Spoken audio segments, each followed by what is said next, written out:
Şuşanın qayaları ilə dırmaşan oğulların bir qisminin anası hazırda buradadır. Övladlarının şəhid olduğu dağlara baxırlar, həm nalə yağdırırlar, həm şükür bu günümüzə deyirlər. Həqiqətən çox çətindir.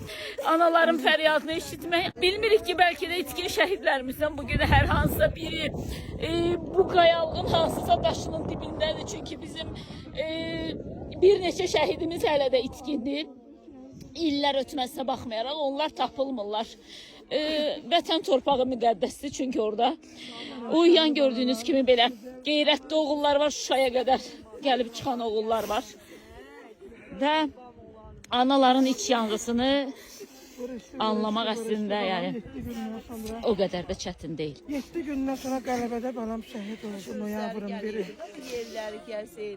Şəhid anaları Cıdır düzünü gül ləçəklərinə bürüdülər.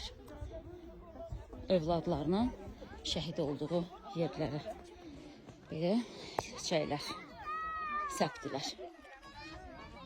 Və indi bu dağlar güllü çiçəklidir.